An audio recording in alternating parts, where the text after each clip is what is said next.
ವೀಕ್ಷಕರೇ ನಮಸ್ಕಾರ. ಟೆಸ್ಟ್ ಕ್ರಿಕೆಟ್ನಲ್ಲಿ ಚರಿತ್ರೆ ಬರೆದ ಭಾರತ ತಂಡ.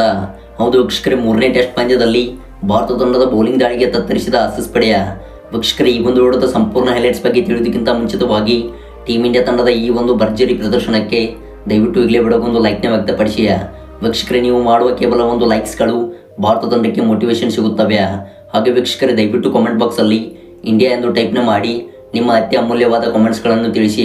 ಮತ್ತು ವೀಕ್ಷಕರೇ, ಈ ಒಂದು ಸರಣಿಯಲ್ಲಿ ಟೀಮ್ ಇಂಡಿಯಾ ತಂಡವು ಗೆದ್ದು ಬೀಗುತ್ತದೆ ಎಂದರೆ ವಿಡಿಯೋಗೊಂದು ಲೈಕ್ನ ಮಾಡೋದ್ರ ಮೂಲಕ ನಿಮ್ಮ ನಿಜವಾದ ವಿನ್ನಿಂಗ್ ಪರ್ಸೆಂಟೇಜ್ ಕೊಡಿ. ವೀಕ್ಷಕರೇ, ಭಾರತ ಹಾಗೂ ಆಸ್ಟ್ರೇಲಿಯಾ ನಡುವಿನ 5 ಟೆಸ್ಟ್ ಪಂದ್ಯಗಳ ಸರಣಿಯ ಪೈಕಿ 2 ಪಂದ್ಯಗಳು ಸಂಪೂರ್ಣವಾಗಿ ಮುಕ್ತಾಯಗೊಂಡಿವೆ. ಇನ್ನು ವೀಕ್ಷಕರೇ, ಈ ಒಂದು ಸರಣಿಯಲ್ಲಿ 2 ತಂಡಗಳು ಸಂಬಲ ಸಾಧಿಸಿವೆ. ಹೌದು, 1-1 ಅಂತರದಿಂದ ಈ ಒಂದು ಸರಣಿಯನ್ನು ಸಂಬಲಗೊಳಿಸುವ ಮೂಲಕ ಇದೀಗ 3ನೇ ಟೆಸ್ಟ್ ಪಂದ್ಯವನ್ನು ಬ್ರಿಸ್ಬೇನ್ ಅಂತಾರಾಷ್ಟ್ರೀಯ ಮೈದಾನದಲ್ಲಿ ಆಡುತ್ತಿವೆ. ಇನ್ನು ವೀಕ್ಷಕರೇ, ಈ 3ನೇ ಟೆಸ್ಟ್ ಪಂದ್ಯದ ಮೊದಲ ದಿಂದಾಟವು ಸಂಪೂರ್ಣವಾಗಿ ಮಳೆಯಿಂದ ಸ್ಥಗಿತಗೊಂಡಿತು.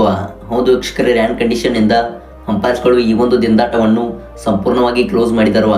ಇನ್ನು ವೀಕ್ಷಕರೇ, ಇಂದು ಡೇ 2ನಲ್ಲಿ ಭಾರತ ತಂಡವು ಹೊಸ ದಾಖಲೆ ಬರೆದಿದೆ. ಹೌದು, ಪ್ರಮುಖವಾಗಿ ಈ ಒಂದು ಹೈ ವೋಲ್ಟೇಜ್ ಪಂದ್ಯದಲ್ಲಿ ರೋಹಿತ್ ಶರ್ಮಾ ಅವರು ಟಾಸ್ ಗೆದ್ದು ಮೊದಲು ಬೌಲಿಂಗ್ ಆಯ್ದುಕೊಂಡರು. ಇನ್ನು ವೀಕ್ಷಕರೇ, ಬ್ಯಾಟಿಂಗ್ ಮಾಡುತ್ತಿರುವಂತಹ ಆಸ್ಟ್ರೇಲಿಯಾ ತಂಡವು ಇದೀಗ ಮೊದಲ ಇನ್ನಿಂಗ್ಸ್ನಲ್ಲಿ 45.5 ಓವರ್ಗಳಲ್ಲಿ 115 ರನ್ ಕಲೆ ಹಾಕಿ 3 ವಿಕೆಟ್ ಕಳೆದುಕೊಂಡಿದೆ. ಹೌದು ವೀಕ್ಷಕರೇ, 2ನೇ ದಿಂದಾಟದಲ್ಲಿ ಆಸೀಸ್ ಪಡೆಯು ತುಂಬಾ ಸ್ಟ್ರಗಲ್ ಮಾಡುತ್ತಿದೆ. ಇನ್ನು ವೀಕ್ಷಕರೇ, ಟೀಮ್ ಇಂಡಿಯಾ ತಂಡದ ಪರವಾಗಿ ಬೌಲಿಂಗ್ ದಾಳಿಯಲ್ಲಿ ಜಸ್ಪ್ರೀತ್ ಬುಮ್ರಾ ಅವರು ಹಾಕಿದಂಥ 15.5 ಓವರ್ಗಳಲ್ಲಿ 34 ರನ್ಸ್ಗಳನ್ನು ನೀಡಿ 2 ವಿಕೆಟ್ ಕಬಳಿಸಿ ಮಿಂಚಿದರೆ ನಿತೀಶ್ ಕುಮಾರ್ ರೆಡ್ಡಿ ಅವರು 1 ವಿಕೆಟ್ ಕಬಳಿಸಿ ಮಿಂಚಿದ್ದಾರೆ.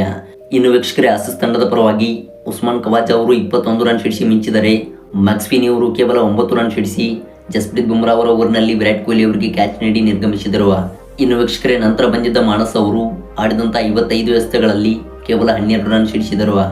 ಇನ್ನು ವೀಕ್ಷಕರೇ, ಈ ಮೊದಲ ಇನ್ನಿಂಗ್ಸ್ನಲ್ಲಿ ಆಸೀಸ್ ತಂಡಕ್ಕೆ ನೆರವಾಗಿರುವಂಥ ಸ್ಟೀವನ್ ಸ್ಮಿತ್ ಅವರು 31 ರನ್ ಸಿಡಿಸಿದರೆ ಟ್ರಾವಿಸ್ ಹೆಡ್ ಅವರು 25 ರನ್ ಸಿಡಿಸಿದ್ದಾರೆ. ಹೌದು ವೀಕ್ಷಕರೇ, ಈ ಇಬ್ಬರು ಬ್ಯಾಟ್ಸ್ಮನ್ಗಳು ಭರ್ಜರಿಯಾಗಿ ಬ್ಯಾಟ್ ಬೀಸುತ್ತಿದ್ದಾರೆ. ಇನ್ನು ವೀಕ್ಷಕರೇ, ಈ 2 ವಿಕೆಟ್ಗಳನ್ನು ಭಾರತ ತಂಡವು ತೆಗೆದುಕೊಂಡರೆ ಆಸ್ಟ್ರೇಲಿಯಾ ತಂಡವನ್ನು ಬ್ಯಾಕ್ಫುಟ್ಗೆ ತಳ್ಳಬಹುದು. ಹೌದು ವೀಕ್ಷಕರೇ, ಈ 3ನೇ ಟೆಸ್ಟ್ ಪಂದ್ಯವು ಭಾರತ ತಂಡಕ್ಕೆ ಮುನ್ನಡೆಯನ್ನು ಸಾಧಿಸಲು ಒಂದು ಮಹತ್ವದ ಪಂದ್ಯವಾಗಿದೆ. ವೀಕ್ಷಕರೇ, ಈ ಒಂದು ಪಂದ್ಯವನ್ನು ಗೆದ್ದುಕೊಂಡರೆ ಭಾರತ ತಂಡವು ಇಲ್ಲಿಂದ 2-1 ಅಂತರದಿಂದ ಮುನ್ನಡೆ ಪಡೆದುಕೊಳ್ಳಬಹುದು. ವೀಕ್ಷಕರೇ, ನಿಮ್ಮ ಅಭಿಪ್ರಾಯಗಳ ಪ್ರಕಾರ ಭಾರತ ತಂಡವು ಈ ಟೆಸ್ಟ್ ಪಂದ್ಯದಲ್ಲಿ ಗೆದ್ದು ಬೀಗುತ್ತೆ ಎಂದರೆ ದಯವಿಟ್ಟು ಕಾಮೆಂಟ್ ಬಾಕ್ಸಲ್ಲಿ ನಿಮ್ಮ ಅನಿಸಿಕೆಗಳನ್ನು ವ್ಯಕ್ತಪಡಿಸಿ. ಹಾಗೆ ಇದೇ ರೀತಿ ಡೈಲಿ ಸ್ಪೋರ್ಟ್ಸ್ ಮಾಹಿತಿಗಾಗಿ ನಮ್ಮ ಚಾನಲ್ನ ಈಗಲೇ ಸಬ್ಸ್ಕ್ರೈಬ್ ಮಾಡಿಕೊಂಡು ಆಲ್ ನೋಟಿಫಿಕೇಶನ್ ಆನ್ ಮಾಡಿಕೊಳ್ಳಿ. ಈ ಒಂದು ವಿಡಿಯೋ ನೋಡಿದ್ದಕ್ಕೆ ಧನ್ಯವಾದಗಳು.